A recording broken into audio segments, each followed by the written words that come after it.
like to call to order the meeting of Monday, January 22nd. If you'd like to rise for the Pledge of Allegiance, please. I pledge allegiance to the flag of the United States of America and to the republic for which it stands, one nation, under God, indivisible, with liberty and justice for all.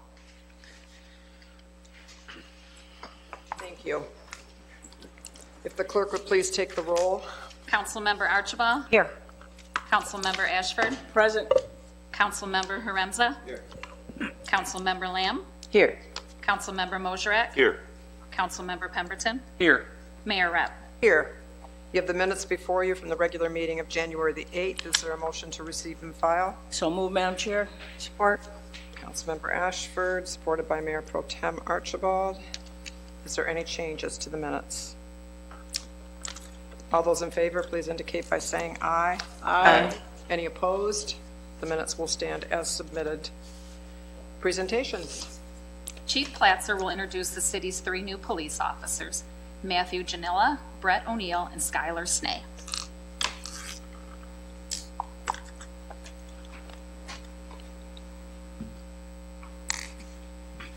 Good evening, Mayor and Council. I'd just like to introduce our 3 new police officers that were hired back in December of 2023. So this is Officer Janella. He comes to us from Pittsburgh. He earned his bachelor's degree from Penn State, and then came here to the Port Huron area. And once he got here, he went through our Citizens Police Academy. And after going through the Citizens Police Academy, he met with Officer Baker and decided to make a change in his work environment.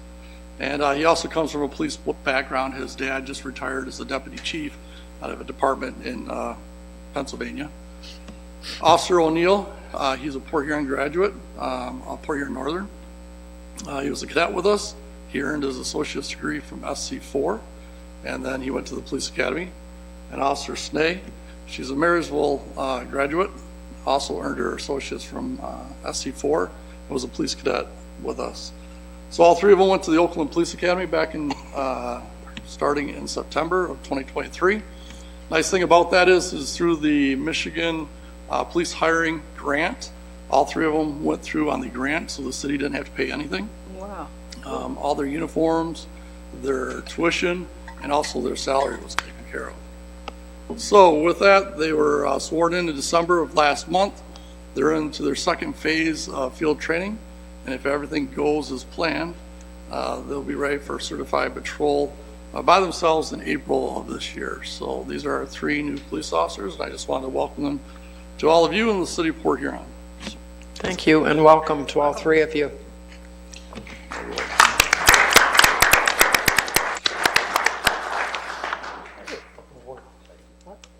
Congratulations, Steel Town. Congratulations. Congratulations. You go, girl. Thank you. Hey, no, give me the bump, girl. Hey, gotcha. All right. Congratulations. Nice to have you here. Congratulations.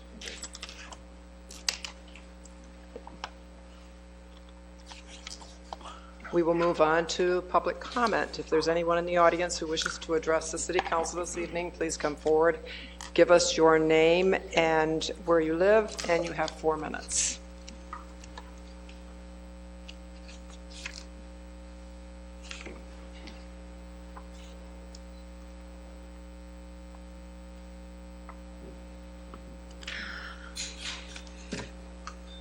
May I begin? Yes. Good evening, City Council members and citizens of Port Huron. My name is Krista Phelps. I am a graduate of Croslex School and our local community college, and moved back with my children in 2021. I am a small business owner and an adamant human rights advocate. My children and I came to the last meeting to sit in solidarity with the movement of over 1,000 local citizens asking for the council to pass a resolution calling for a ceasefire in Gaza. During that meeting, it came to my attention that Josh's family is still seeking justice for his death. In searching for answers, I was shocked to learn it was reported Joshua was pronounced dead at the hospital when he was, according to multiple witnesses, unresponsive at the scene after multiple attempts of resuscitation. I'm speaking on behalf of my city and saying we feel less safe in our downtown area than ever before. This stain of negligence on our community cannot be washed away with time, only with proper investigation. According to the Civil Rights Division at the Department of Justice, Statute 18 U.S.C. Section 242, and I quote, Section 242 prohibits a law enforcement officer from acting with deliberate indifference to a substantial risk of harm to persons in custody. Therefore, an officer cannot deliberately ignore a serious medical condition of or risk of serious harm to a person in custody. To conclude my first topic, I hope you hear my concerns as a local citizen to hold all parties accountable via a proper investigation. Secondly, I'm here today to ask the council to pass a resolution for a ceasefire in Gaza. Similar resolutions have been passed by cities across the United States. This issue is not only relevant to the areas of Southwest Asia and North Africa, but particularly relevant to the U.S. as we have sent more military support to Israel than we have to any other country. Today, the Senate voted on whether or not to send an additional $15 billion to aid Israel, despite our relentless calls and emails to government officials. According to the document submitted by South Africa to the International Court of Justice at the United Nations Council, the atrocities committed by the largely U.S.-funded Israeli Defense Committee go against humanitarian laws and are in fact war crimes. Tens of thousands of men, women, and children have died or gone missing under the rubble, and tens and thousands more injured without proper medical care. It is important to note that 65% of Gazans are children. Every day, at least 10 children have to have one or both legs amputated with no medical staff or anesthesia. Today, over 30,000 are orphaned. A new acronym has been formed as a result of this war, WCNSF. Wounded child, no surviving family. A wounded child with no surviving family. The conversations around the crisis centering Hamas as a terrorist group and imploring that Israel has the right to defend itself is a cancerous diversion that steers away from the horrors of the genocide. The argument cannot be whether Israel is just in their actions, but must be whether we as U.S. citizens are acting to protect the lives of children in Gaza. This topic is not complicated. Genocide is not complicated. It is our duty as U.S. citizens to press for our officials to ensure the safety and care of civilians, to ensure the available aid is allowed to enter, to protect the lives of doctors, ambulance drivers, journalists, and the families of those of whom have been targeted by the IDF. This is not a holy war. It is a deliberate and racist slaughtering of an entire population. The trauma Palestinians are enduring as we speak cannot be measured, and still so many United States citizens remain silent out of Kristen, fear your time is up. or out of steadfast nationalism. Her time is up. She has 4 minutes and her time is up.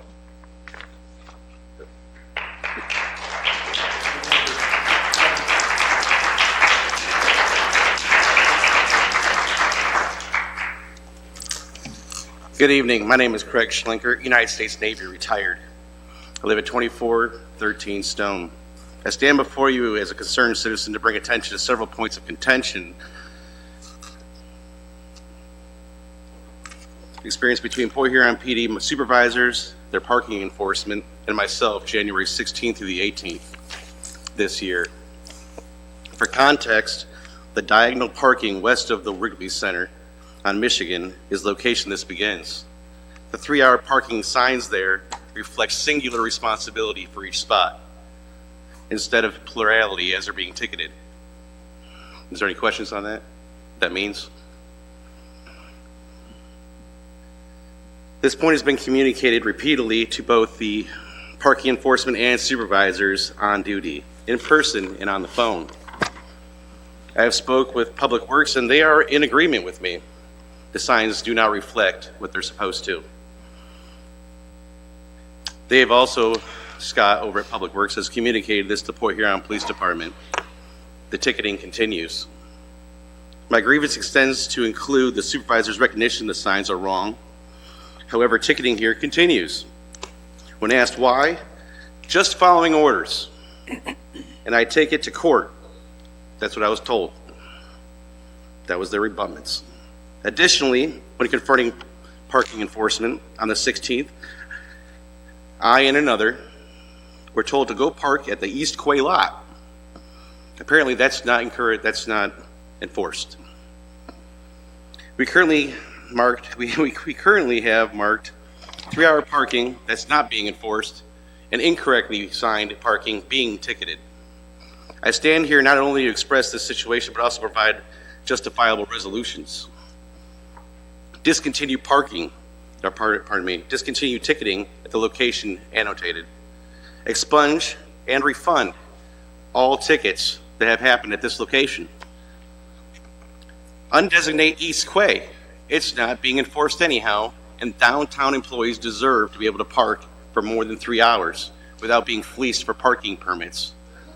They make downtown happen. Policy, procedure reviews for supervisors and parking enforcement. PD policy information posted to city homepage for the public to be able to see easily instead of going to E360 or whatever it's called. And an independent review, hopefully by the NAACP, to audit this system and make sure we didn't break the law here. In closing, I call upon those issuing these orders to your subordinates to consider the optics this leaves and the culture under your direction it reflects.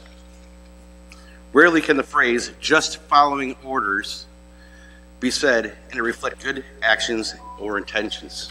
Thank you for your time. Thank you. Thank you for your service. Is there anyone else who wishes to address the City Council this evening?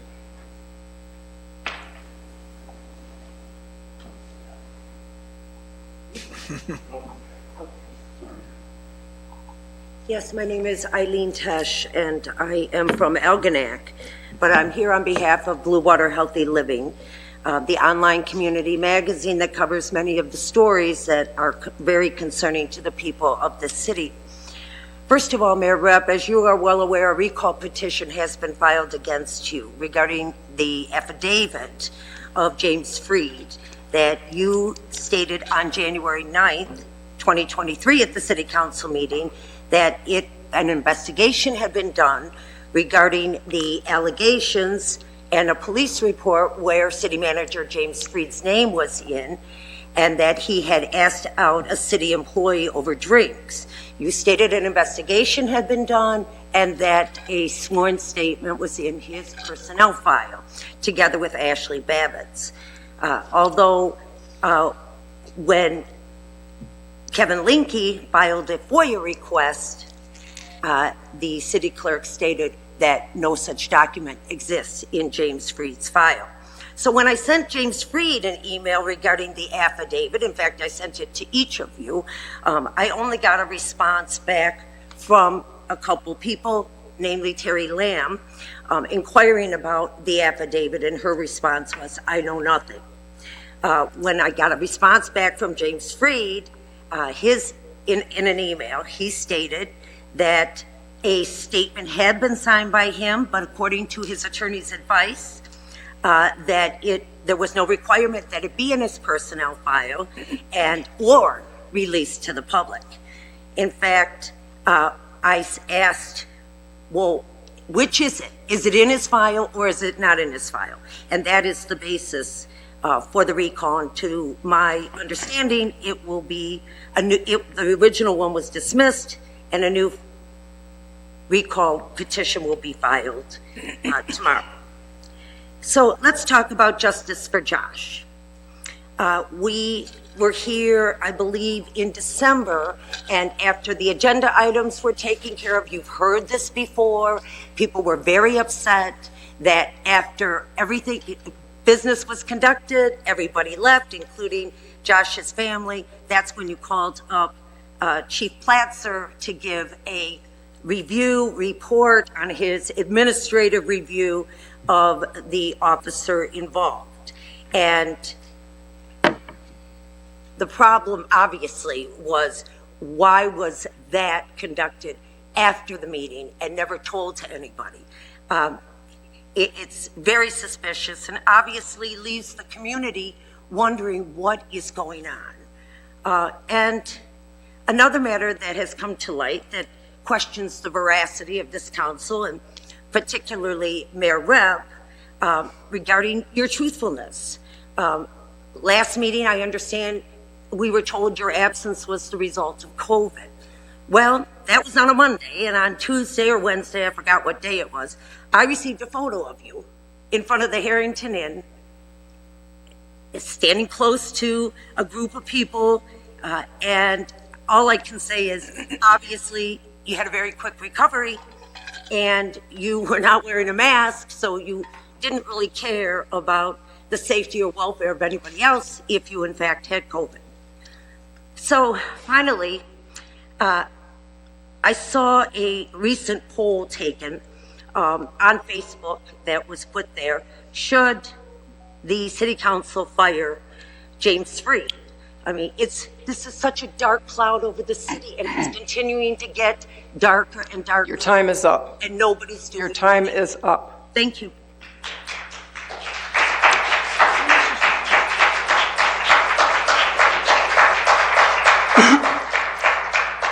Is there anyone else who wishes to address the council? Good evening. My name is Chris Aiello. I'm an attorney and a member of Moses Roses Up the Street.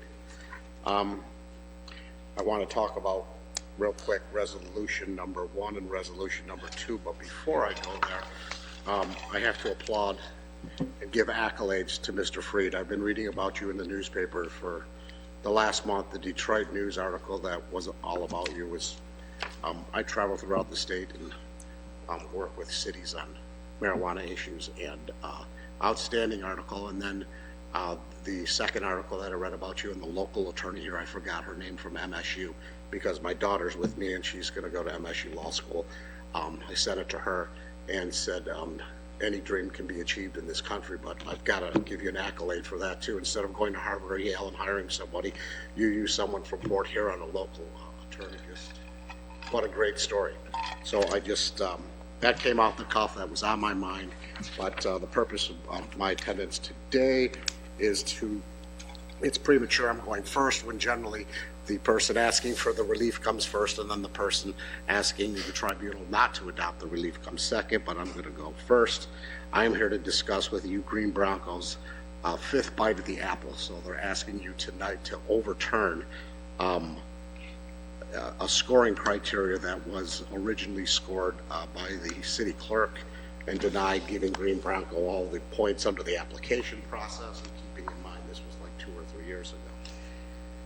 The matter was then reviewed by City Attorney Alan Francis, who also denied the relief. Then the relief was denied up in circuit court for God knows how long, 2 years, under a temporary restraining order that held us all back. Green Bronco was part of that process too.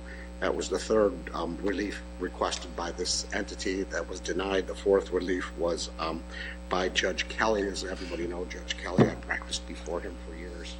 And so that was the fourth request for the same reasons, arguing the same 2 points to Judge Kelly, who went through there with a fine-tooth comb, as said, as a tribunal officer, administrative law judge, denied their relief. So they're here before you, asking you to take 20 minutes to look at probably an organized book they gave you to tell you why 2 issues are prevalent, and they were denied the points that were necessary to leapfrog arguably us, Moses Roses, in the Northern District, because if that even happened under the ordinance, that doesn't address what would happen if another license was issued and there were only 7 available, and then this one comes up. So that issue is silent, something that probably Al Francis would have to talk to you about, but I've been in that situation statewide, and it just continues to litigate issues when there's a sour grape or sour loser lawsuit or these type of administrative appeals, especially when there's been so many that have been given under this ordinance, and then coming before you and expecting you to set aside the findings of fact of Al Francis, Cindy Josniak, Judge Kelly, and then coming to council and asking you to set that aside. It's not warranted, especially when the issues in the 2 cases where, if you take a look at the appeals, the first one was over square footage of a building. On one of their applications, they claimed, one of their affidavits, a square footage of a building was 2,400 square feet. And then in an architect's submittal for some type of relief, it was a 2,100 square foot representation made. And then the clerk went back and looked at the assessment and found out that the building was 1,600 square feet. And why is that important? Because any building that scored under 1,600 square feet didn't get as many points. Your time is up. Alrighty. Thanks. I'm just here to ask that to give the relief requested by Green Bronco. Thank you. Thank you. Is there anyone else who wishes to address the City Council this evening?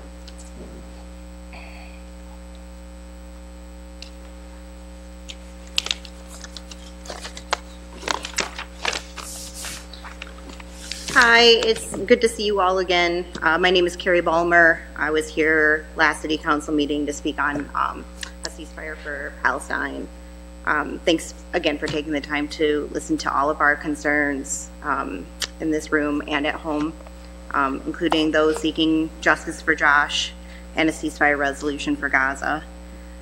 I think I speak for everyone here for this ceasefire resolution when I say we stand in solidarity with Josh's loved ones who deserve real and genuine action in regards to bringing Josh's killer and those negligent in Josh's death to justice. Where there is no justice, there is no peace. I want to applaud you all for swiftly acting with intent to bring more AEDs to our first responders. This, along with the routine training and their use, will definitely save some lives in the future. And that was no small act, so thank you guys for moving on that. I am, however, disappointed to not see a ceasefire resolution on the agenda tonight. I also have not received any answers to any emails that I've sent to you.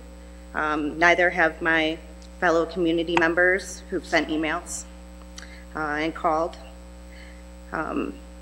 I feel like we all deserve at least an acknowledgement, and I wonder if, at least in part, this lack of communication is due to concerns that this may not be a council issue. If that's the case, I'd like to take the time to explain how this is a community issue, both to the council and those watching at home. Please don't take offense, but you were not our first step in seeking a solution. For the last 3 months, thousands of Michigan residents and people across the nation have been calling their state and district representatives and the White House, including myself. Many of us call and email daily. While we aren't surprised they go unanswered, the reason isn't any less sickening. Just about every senator, state rep, and district rep has been paid off by Israeli PAC money in the form of campaign donations. It's easy to look up that our own district rep, Lisa McLean, received $10,000 from the largest Israeli PAC, AIPAC, in her election campaign. Debbie Stabenow has received $840,482 in her career as a senator. Gary Peters has received $626,434 as a senator, and Joe Biden has received $4,346,264 in campaign donations from AIPAC alone. Congress, reps, and presidents from both sides of the aisle have been taking money from Israel since its inception. In return, those bought and paid for politicians make sure Israel gets their $4 billion a year stipend to spend on our military equipment. Our tax dollars are literally subsidizing Israel's military, around 15% of its military each year. Biden then made sure Israel got an extra $14 billion last November so Israel could continue bombing, dropping bombs with the combined power of more than 2 nuclear bombs on Gaza. In total, the U.S. taxpayers have given Israel $172 billion just in military aid. I suppose that's the going rate to have Israel do your bidding in other foreign affairs.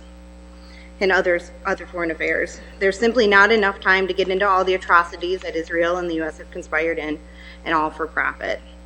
On average, each taxpayer will give Israel $110 this year alone. The people elected to represent them at the regional, state, and federal levels have taken it upon themselves to take this money without consent or forthright knowledge from those citizens in order to bomb innocent men, women, and children. Your time is up. Thank you.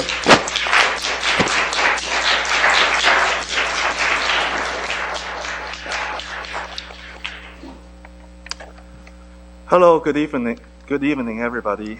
My name is Justin, and I'm from a civil rights and immigrant rights group called BAM, which stands for the Coalition to Defend Affirmative Action, Integration, Immigrant Rights, and Fight for Equality by any means necessary. I drove over an hour from Detroit. I'm a Detroit resident, and I'm really happy to be here today, particularly to be with this group of activists who have been fighting to end the genocide in Gaza, as well as a group of people who have been coming out to fight for justice for Josh. I'm really happy here today because particularly one of the activists, our first speaker of this evening, Krista, came to Detroit to participate mass demonstration for Palestine, and some of us here ended up going to Washington D.C. to march to fight for Palestine, to fight for the victory of Palestine. And I want to say this because this is what it means to participate in national life, to fight for what is right and fight for the equality and civil rights that we deserve. And that's why I'm here today. And I think that this city, including the city council, has, if you just as you would participate in any other form of, civil life, including election, you must take a stand on this national issue because our national conscience does not allow the participants of, the citizens of our nation to support a president that in fact funds and support genocide in Israel and Palestine. So I stand here today to support this group of activists, to push for this resolution, but I'm also here to support for justice for Josh. We think that there's no matter, I'm sorry, I'm from Detroit, and I've done a lot of police brutality cases, and nobody who in any kind of bar fights deserve a death sentence. And any kind of investigation that would acquit the killer. And the fact that the killer right now is not in jail, is not facing charges, is clearly a cover-up of the city and the police department. That's injustice. And the dragging on to have no consequences for this killing is authoritarianism. It's not listening to its citizens, its residents. And that's the connection between this type of authoritarianism that's running rampant in our nation, encouraged by Trump, as well as this genocide that is condoned by our president. We urge the leadership of this city to take action on both issues to bring justice. I want to announce that we will be organizing to the state capitol on President's Day on February 19 for a national day of action for victory for Palestine, to get Israel out of Gaza and West Bank, and to stop the United States' role in funding and supporting this genocide. We invite everybody to come join us, including this council. Your time is up. And everyone who's watching TV.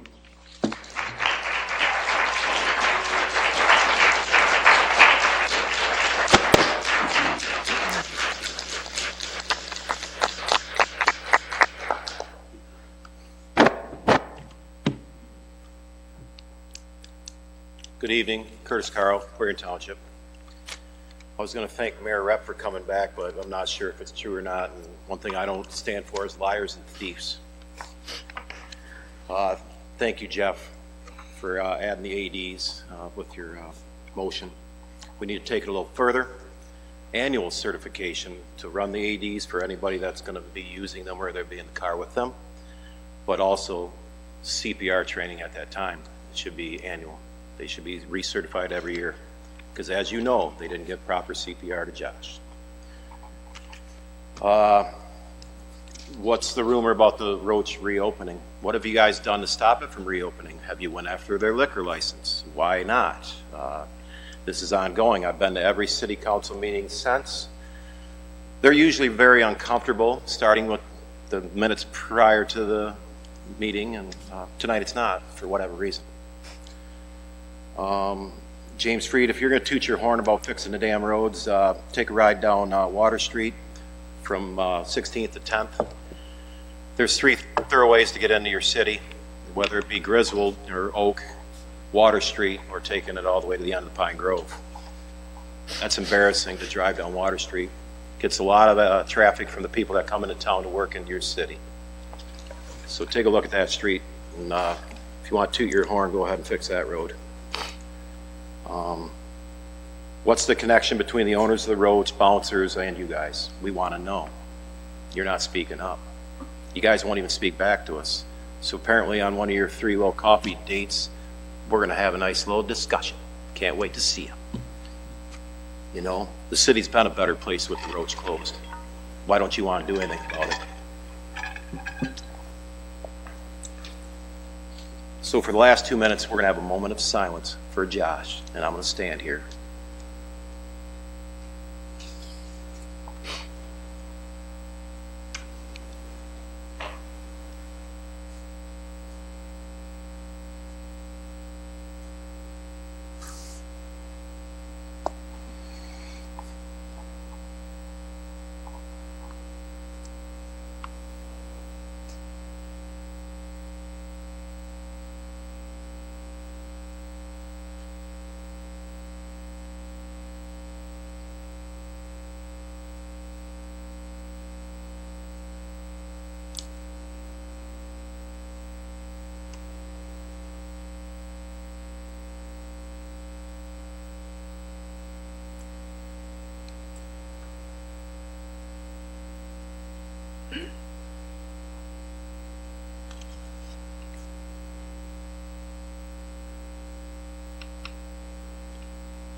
My time is up. Justice for Josh.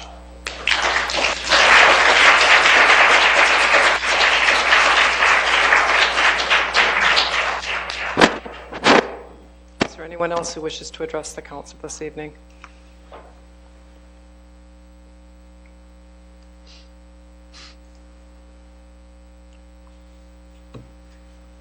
How you doing? Mark Sanderson, Pioneer Township.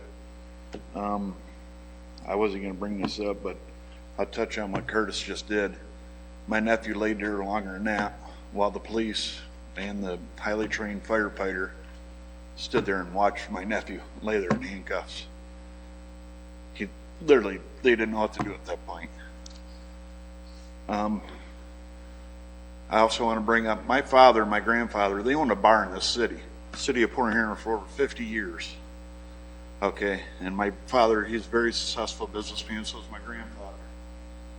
And they've never had issues like the issues that is taking place today.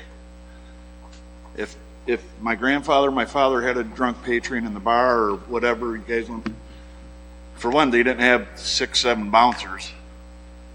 2, if there was an issue, they called the police. My dad or my grandfather never sent one of their employees out there to take care of business. And they certainly are never out in the parking lot to take care of business. This is why I'm having such an issue with everything. I've talked to some of you, but I don't sleep at night over this. I really don't. I'm normally not nervous talking to people, but I'm nervous because I'm emotional about it. And to see how all this took place, and I'm unrested about how the bouncers weren't arrested that night by the police officers, by PHPD. Not one person, the only person who was handcuffed was my nephew. There was a fight prior going on while the bouncers sitting there just watching like it was entertainment day for them. And not one person, and I know the people that were fighting, I personally know them, through my nephew. They're out there fighting, just drunk idiots. But no arrests made. I still can't figure out why just my nephew. He's the only one that was handcuffed, and he's the only one that's dead. And thank God nobody else is dead, but why was he singled out? Why didn't PHPD officers, why didn't they arrest anybody else? They haven't even talked to anybody else about assaults that night. I know they haven't. I've talked to everybody. And nobody can explain it. And why weren't the bouncers, not one bouncer was arrested by PHPD. State police weren't the first ones on the scene. PHPD officers were. Why is that? Nobody can explain it. Those bouncers, they're civilians out there. And I wouldn't even have an issue with that, but with the roach. But once the owner come out there and got involved, that's when I have an issue with the roach. Because he took part of it too. And nobody can explain this, but now I hear through a very good rumor mill, that they're getting ready to reopen, which that's fine. But I'm going to tell you, just like I told you guys about the night before Thanksgiving, there's going to be issues there. It's not going to be caused by me or my family. I can promise you that bar, there is going to be more issues than you guys can shake a stick at if they open that bar back up. It's not a threat that I already know it. And it's people I don't even know, just people talking on social media. This could be nothing but a problem. Military Street was a problem. You guys shut it down. You guys say you have no authority to be able to shut down a bar, but you guys can. I know you guys can. You guys can pull liquor licenses through this. You can. James Freed, you can. Don't say you can't. And I know you guys know each other. That's fine. And I know what a double-edged sword's like, too. Believe me, I've been in charge of a union. I know what it's like against management, and I know it's with the workers. And it's a hard, but I always do the right thing. I had my union members mad at me, and I had my management mad at me. That's the job I took.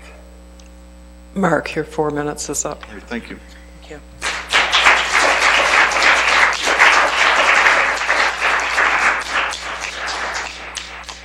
Is there anyone else who wishes to address the council this evening?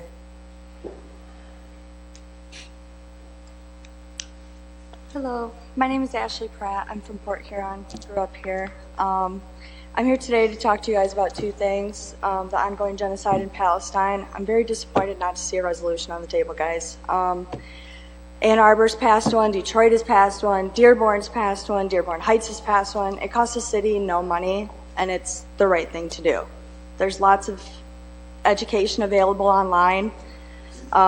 We have sources that we've started online. We have a petition that's got over 1,000 signatures on it. It's really important that we get this at least on the table and then work from there to get something we can all agree on to get it passed. And also, I'm here on behalf of Josh. I did not know Josh personally, unfortunately. I know a lot of people that he knows. I also know very well what the Roach Bar is like because I used to go out there and hang out back in the day, I guess. And it's not a very safe place to hang out or be as a woman. You know, I've had issues there with men putting their hands on me. I've had bouncers put their hands on me there. And the fact that they're discussing opening back up, that's foul. Josh just lost his life there, and you guys don't even, the family is still having to come here and ask you for answers and has questions that are unanswered about their son who was murdered. Like, nobody's being held accountable, and it's absolutely like foul. Like, and they had to come up here and publicly shame you guys basically to get the defibrillators put on in every car. Like, that should just already be a thing. Like, that's, I don't really know what to say. I didn't think of any prepared speech this time, but so yeah, I would like to see the Roach closed permanently. Liquor license pulled for sure immediately. Should not be opening back up because there will be protests there and we will be organizing to make sure that they are not making money. And then the resolution, I would like to work together to get something passed or that we can all agree on and get a ceasefire resolution passed for Port Huron. Thank you. Thank you.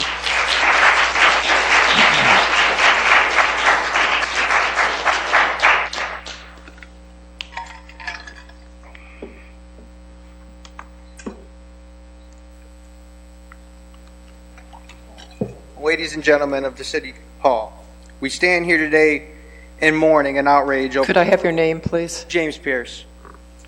Ladies and gentlemen of the City Hall, we stand here today in mourning and outrage over the brutal murder of Joshua Conant, a man who was not just a citizen, but a pillar of our community.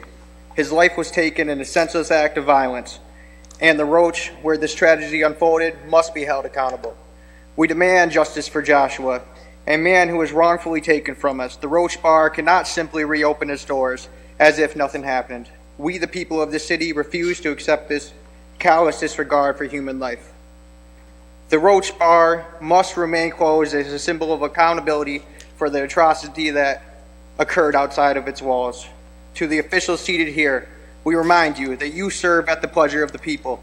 You are not immune to our demands for justice and accountability. Your duty is to uphold the safety and well-being of the city, and allowing a business to continue after such a heinous act is a betrayal of that duty. You are here to serve us, the people, not the other way around. We will not tolerate the callous that allows a business to operate as if nothing happened. We demand that the Roach remains closed and those responsible for Joshua's murder are brought to justice. We will not rest until justice is served.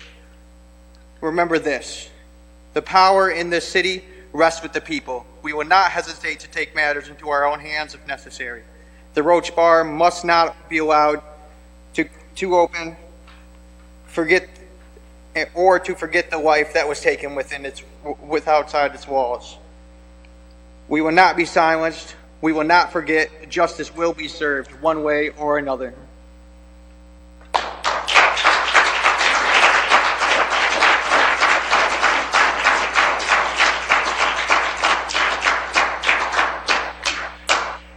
Is there anyone else who wishes to address the council this evening?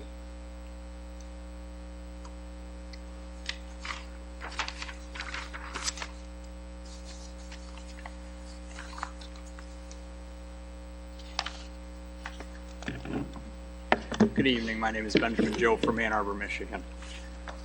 I'm here for the Green Bronco agenda items, and although we do not have a chance to comment on those items, we wanted to incorporate all of our written materials into this public comment, make ourselves available for any questions that or concerns that the council may have, and reiterate a few items that we've already brought to the attention of the council. First, the clerk application and review of the city application stated, and I quote, "In scoring the application, the city clerk will only rely on information and documents submitted with this application." Both Green Bronco application scoring was inequitable and outside the published city statements because the clerk used information outside of the submitted information and documents contained in the application to score the applications. To our knowledge, no other applications were afforded a site visit or these types of investigations by the clerk. The city response does not address these inequities in the licensing process, and the inequitable conduct by the city directly led to the city denying these Green Bronco applications. For the 3579 Pine Grove application, the application actually received a perfect score, but was docked 5 points in the commitment to the community section when the clerk used outside information and conducted an investigation outside the ordinance. Green Bronco gave 2 affidavits in that application. One said that there was 0% occupancy, another one said there was 50% occupancy. The clerk received an unsolicited phone call from the owner of the, I guess I would call it a holdover, but the squatting tenant whose lease had expired, and she had told the owner that she had vacated the premises. The clerk went out to the premises and said the whole thing is being used. There was a question about storage. Again, this is outside the information and everything prepared in the application, and who knows why that phone call was made, probably competing applications. And secondly, as to the 3555 Pine Grove application, the one that was already brought up here tonight, is correct. He did actually give us pretty much the facts here, which is Green Bronco submitted site plans that were signed, sealed, architectural drawings showing over 2,000 square feet at the premises. If you showed over 2,000 square feet, you got 10 points for structural suitability. This application received a perfect score too, other than the 10 points for structural suitability. Green Bronco put in those site plans that showed that there was 2,000 square feet, and then they submitted affidavits from 2 architects saying there's over 2,000 square feet of space here. The clerk then went to an old assessor's card, and that assessor's card says it right on it in asterisks. And then it says after the asterisks in bold, it says, information herein deemed reliable, but not guaranteed. The clerk used those measurements to decide that there wasn't 2,000 square feet of space at that particular location. And the clerk relied on that information that was deemed reliable, but not guaranteed. The clerk took that. Again, that's information outside of the application, and that's against 2 affidavits and signed drawings that had verifiable measurements in the form of a key. We believe that those 10 points for 355 Pine Grove should be awarded. It should be a perfect score. Now, the structural suitability points for that one. We believe that the commitment to the community for the other Pine Grove, 3579 Pine Grove, those points should also be awarded, at least half of them, because there was at least 50% unoccupied. So due to the inequitable investigation and the scoring of the apps by the clerk and the use of information and documents outside the submitted application documents and information, nonetheless not guaranteed information, both of Green Bronco's applications were denied. We're asking this council to reverse these errors. Award Green Bronco the points to do them for both applications, commitment to the community for 3579 and structural suitability at 355 Pine Grove, and ultimately approve these applications for licensure. And now that I notice I got 10 seconds left, I do want to note that Mr. Aleo was already told that they were moving forward at their own risk. So if something had happened, he was already afforded this. And Moses Roses was one of those other ones that didn't have. And your time is up. Ernst Camera Shop fully occupied that location. Thank you. Is there anyone else who wishes to address the council this evening? Seeing no one, I declare public comment closed. Madam Mayor, if I could just for a quick moment. I normally don't speak at these things, but I want to address 2 things. First and foremost, what goes in a personnel file is legally protected by labor laws. A former attorney would know that. We are not going to produce documents to further the slander and defamation that you and your jail inmate colleague like to throw out there.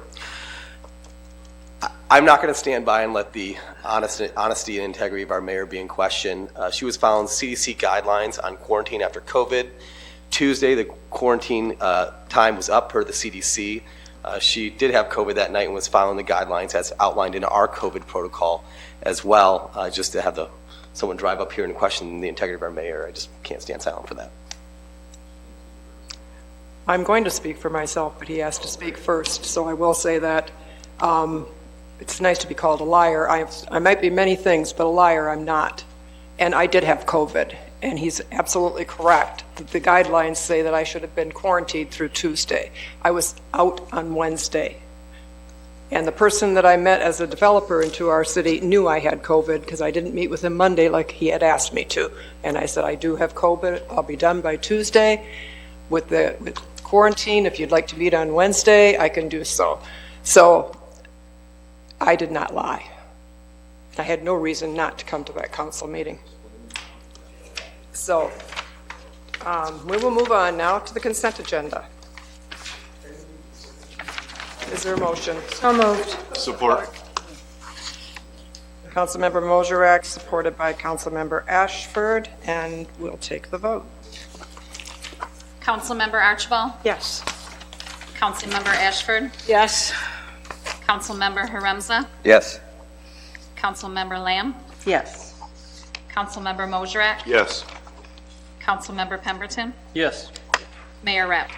Yes, and the items under the consent agenda adopted the Southside Neighborhood Improvement Authority bylaws, confirmed and approved single-lot special assessments for fines, assessments, and/or cost of removing blight, blighting factors, and/or causes of blight, as well as the abatement of nuisances, approved the reappointment of Julia Price and Stephanie Ramalis to the Beautification Commission with terms to expire January 30th, 2027, Confirm the mayor's reappointment of Karen Palka and the appointment of Andy Bacco to the Downtown Development Authority with terms to expire February 9th, 2028.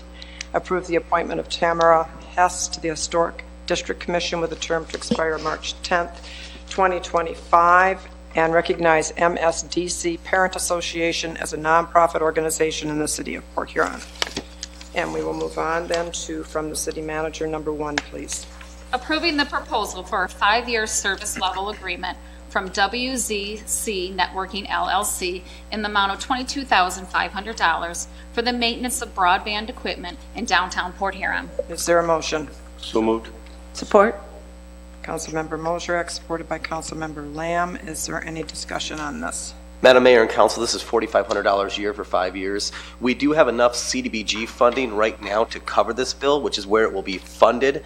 However, if there's change orders or construction costs with the installation that may eat up some of that money, whatever is left will come from the DDA, from the various TIFs which support this infrastructure.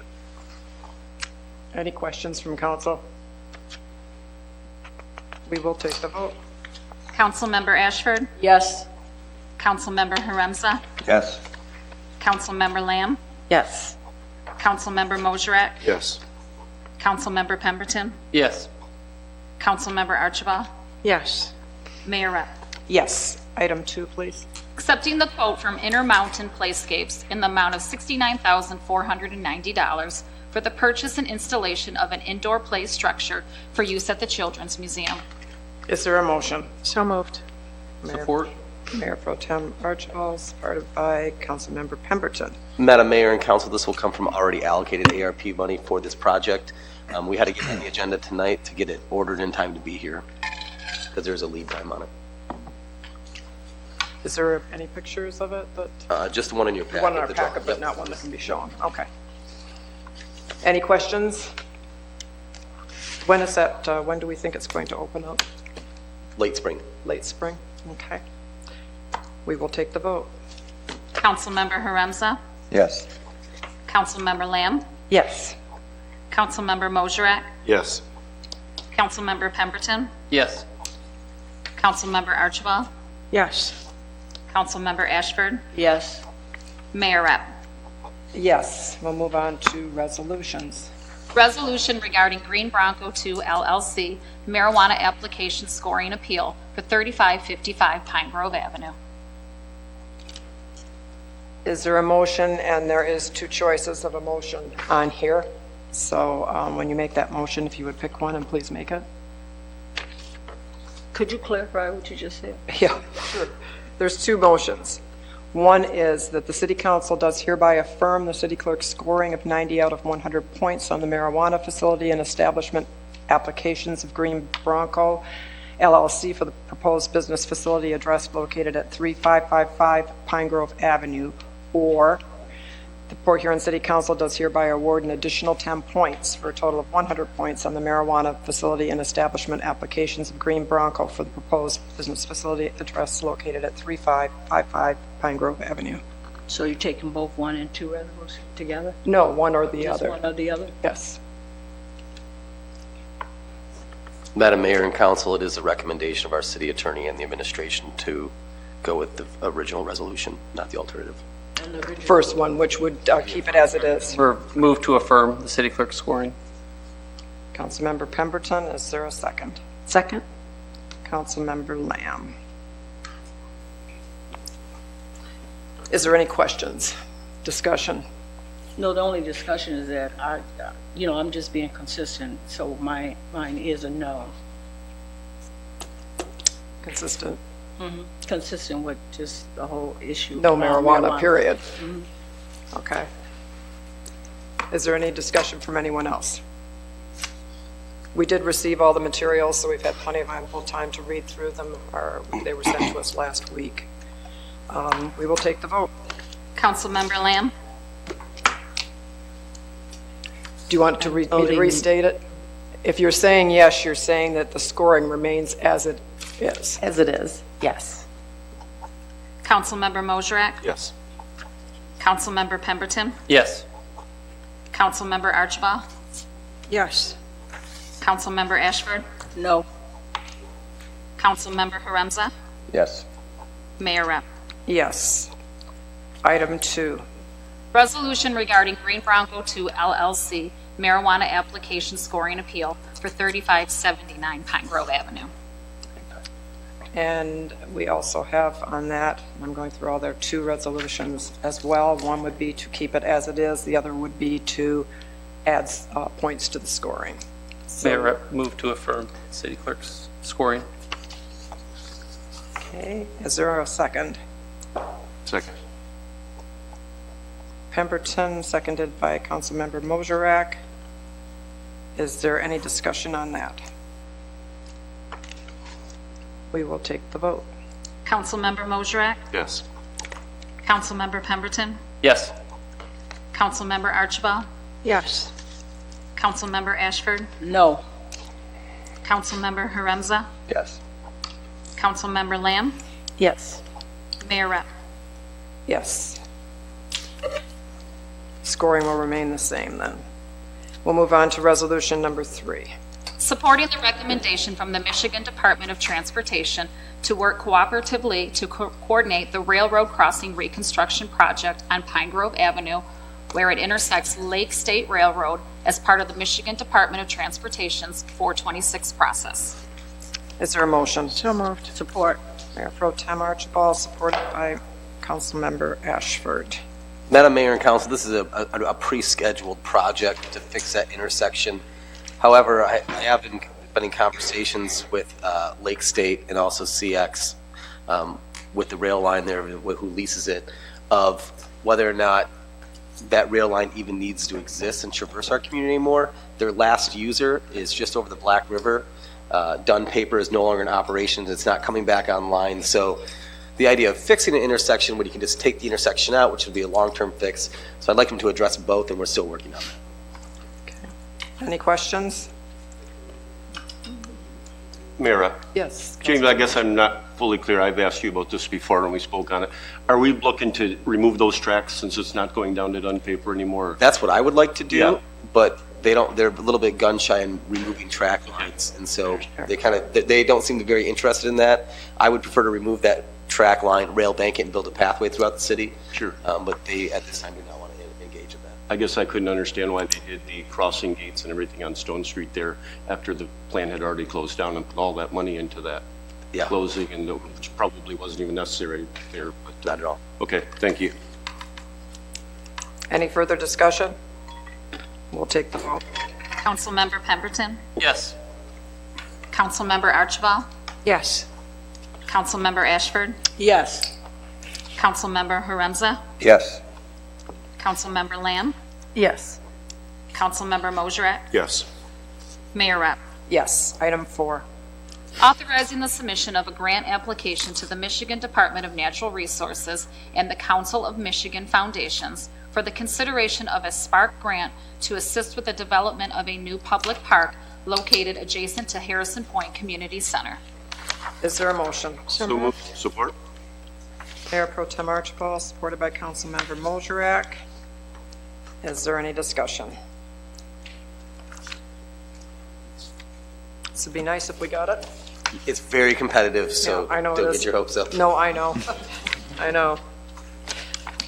We will take the vote. Councilmember Archibald, Yes. Councilmember Ashford, Yes. Councilmember Haremza, Yes. Councilmember Lamb, Yes. Councilmember Moserak, Yes. Councilmember Pemberton, Yes. Mayor Rep. Yes. Item 11.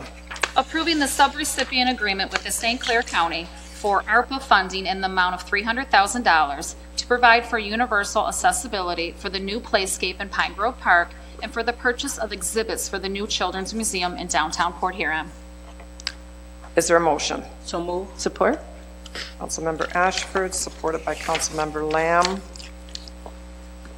Is there any discussion? This is all this money then is coming from St. Clair County for this. Yes, through Commissioner Beaton's pot. We will take the vote. Councilmember Ashford, Yes. Councilmember Haremza, Yes. Councilmember Lamb, Yes. Councilmember Moserak, Yes. Councilmember Pemberton, Yes. Councilmember Archibald? Yes. Mayor Rep? Yes. That concludes our agenda this evening. Is there anything else to come before the council? Yeah, Mayor, I think two meetings ago, I requested a pie chart on the ARPA stuff. I haven't gotten that yet. We're working on that yet. Oh, you're working on it? You're working on that. Yep. Did you have, I thought you said you had two things to remind. Did you have something else? Oh, no, it's just some follow-up we need to do is concerning a public hearing, the sign, the dispute of the parking signs. Can you Yep. look into that? Yep. Oh, okay. And then also, what other one did I have? And the other one, I guess, is just FYI, I'll just, offline, I'll take care of it offline. Okay. Not happy with it, but I'm gonna take care of it offline. Okay, no problem. Anything else from anyone else? Yes. Yes, just regarding the parking signs, Yeah, I guess, over by. Can look into it. Awesome. Thank you. If there's nothing else, I'll entertain a motion to adjourn. So move, Madam Chair. Meeting adjourned.